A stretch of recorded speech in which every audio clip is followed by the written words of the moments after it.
제가 이 4050 세대에 대한 제 세대이기도 하고 좀 가까운 세대이기도 한데 이들에게 한번 우리가 좀 영적으로 기독교적으로 좀 더 진지한 관심을 가져야 하겠다고 느낀 것은 한 2년 전쯤에 종교인 조사를 한 게 있어요. 갤럽에서.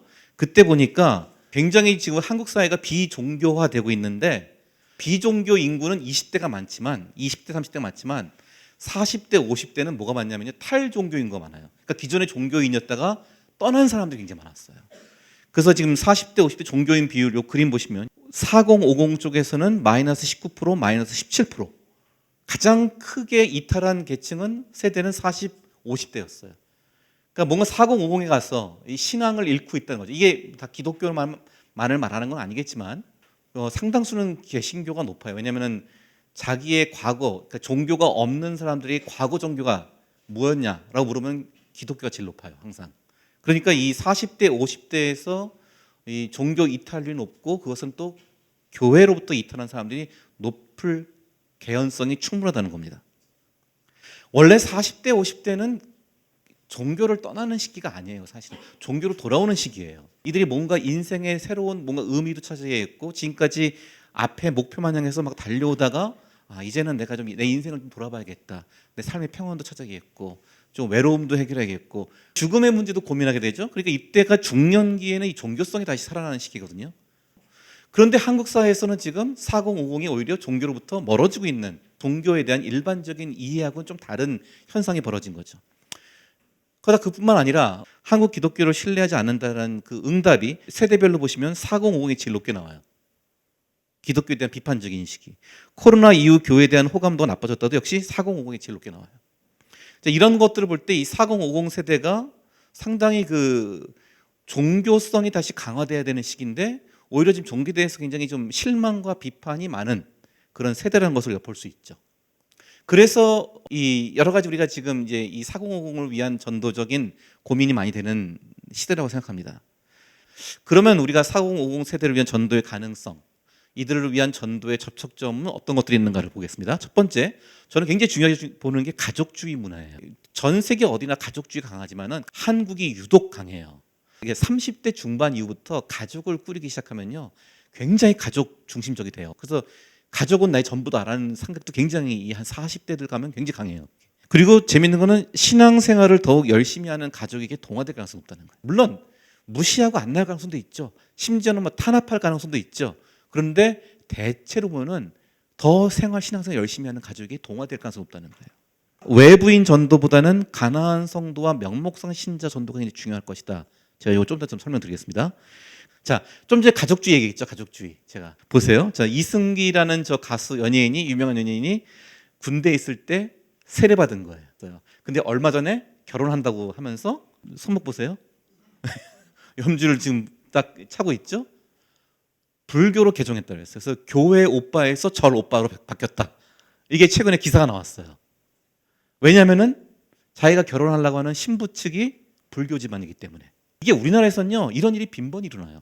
종교보다 가족이 더 중요하고 인간관계가 더 중요해요. 이게 우리가 자칫하면 굉장히 피상적인 전도나 피상적인 개종이 나올 수도 있는 위험성이 있고요.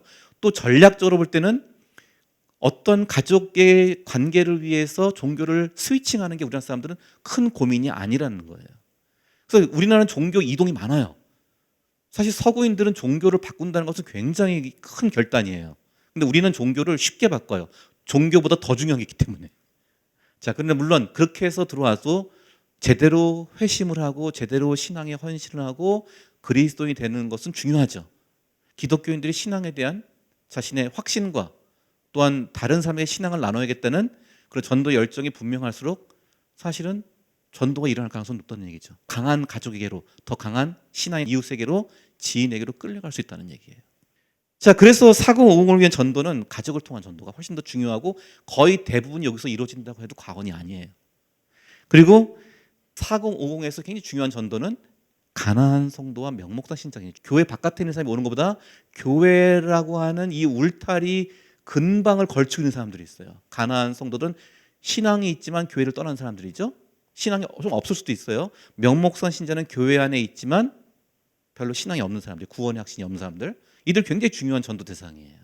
왜? 이런 사람들이 신앙의 세계로 들어와서 헌신을 해야지 그들이 또 신앙의 복음의 재생산을 이룰 수 있단 말이에요. 자, 가나안 성도 연령 비율 보면요. 30대, 40대, 50대가 제일 높죠. 우리 스스로를 기독교인 하는 사람 중에서 10명 중에 3명이 교회를 안 나오고 있어요, 지금.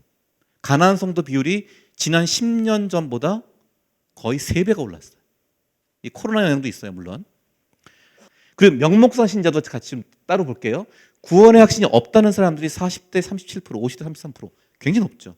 이런 사람들을 방치하면은 이들이 탈교회가 돼요. 가나안 성도가 돼버리고 탈신앙이 될 가능성이 굉장히 높다는 거죠. 그래서 우리가 지금 한국이 이 기독교가 들어온 지 벌써 130년 되잖아요. 예, 이제는 이 명목상 신자에 대해서 관심 가져도 중요한 시기가 됐다고 봐요. 자, 4050 가나안 성도들에게 교회 재출석 의향이 있냐 했더니요. 이건 또 재미있는 게 있어요. 거의 절반쯤 정도가 교회 다시 올 의향이 있다는 거예요. 그러니까 우리 교회 사역이 되게 중요하겠죠. 특히 정기적으로 소그룹 참여 경험자의 82%, 과거에 소그룹을 경험했던 사람들은 82%가 재출석 의향이 높아요.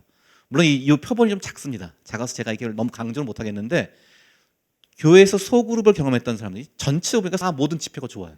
소그룹 경험자들이 신앙 강도도 높고 봉사활동도 많이 하려고 그러고 설령 교회에서 어떤 이유로 교회를 떠났다가도 다시 돌아오려고 하는 의지가 높은 사람들이 이 4050들이라는 거예요. 여러분 혹시 이 드라마 보셨습니까? 닥터 차정숙이라는 드라마? 네. 나이가 49살이에요. 49살인데 딱 재밌는 이 4050들의 몇 가지 그 특징들이 그대로 나타나요. 간 이식 수술 받아서 거의 죽을 고비를 넘겼죠. 네. 그러니까 죽음에 대한 고민도 있죠. 그리고 나이가 들었으니까 이제 자녀들이 어느 정도 컸단 말이에요. 크게 손이 안 가죠. 많이. 신경은 쓰이지만 손은 안 가는 나이죠. 그러니까 이제 뭔가 좀 자기 삶을 살고 싶어 해요. 그래서 지금까지 주부로만 있다가 다시 이제 옛날에 자기가 다니다 말았던 의대 레지던트 과정을 다시 들어가는 얘기죠. 난 남은 인생을 쭉 인생은 길어졌는데 뭘 하면서 해야 될까? 자기 인생의 정체성 문제. 나는 누구이고 나는 무엇을 잘하고 나는 어떻게 의미 있는 삶을 살 것이냐. 이 고민 많은 게 이 4050 세대란 말이에요. 예, 4050을 위한 복음. 첫 번째 구원과 영생의 복음이라는 것이 이제 이 사람 듣고 싶어 한다가 이 오히려 신앙의 진정성에 대한 관심이 높은 시기라는 게 중요한 시기가. 기독교 신앙이란 무엇인가? 그냥 놀러만 가는 나이는 아니라는 거예요. 단순히 사람들과의 교제만 위해서 가는 건 아니고 이 신앙의 진정성에 대한 지식과 이것을 경험하고 싶은 욕구도 높아지는 세대예요. 그리고 교회의 공적 사회적 가치에 대해서 기대가 있고요. 세 번째로 자기가 복음적인 인생 전체성을 찾고 싶어한다. 네 번째로 아까 말했죠. 소그룹을 통해서 이들에게 이 가나안 성도 다시 교회에 올라간 가나안 성도를 소그룹을 통해서 다시 그들을 인도하는 것이 효과적일 수 있다라는 얘기. 그래서 이 4050 세대를 위한 교회 안 전도를 저는 권하는데 첫 번째 교인들 가족의 영적 상황을 한번 매핑을 해보십시오. 교인들 가족 중에서 친척 중에서 교회를 떠난 사람들이 있을 수 있어요. 아니면 교회를 오지만 굉장히 신앙이 굉장히 약한 사람들이 있어요.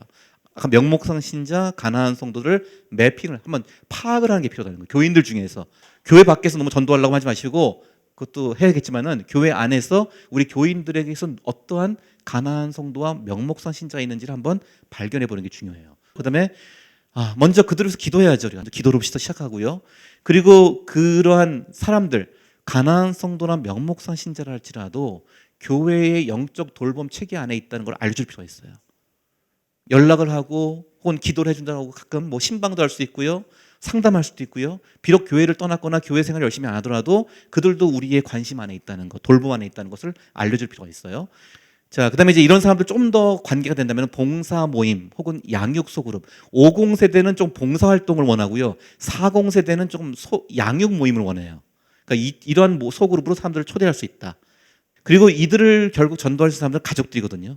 이 가족을 위한 영적, 정서적 지원이 굉장히 중요합니다. 그들의 믿지 않는 가족을 위해서 믿음이 약한 가족들을 위해서 계속 후원해주고 기도해주고 그들을 지원해주는 것. 이것이 저는 교회 안 전도라는 것이 4050 세대에게 굉장히 지금 필요한 전도라는 생각을 합니다. 제 강의 여기서 마치겠습니다. 감사합니다.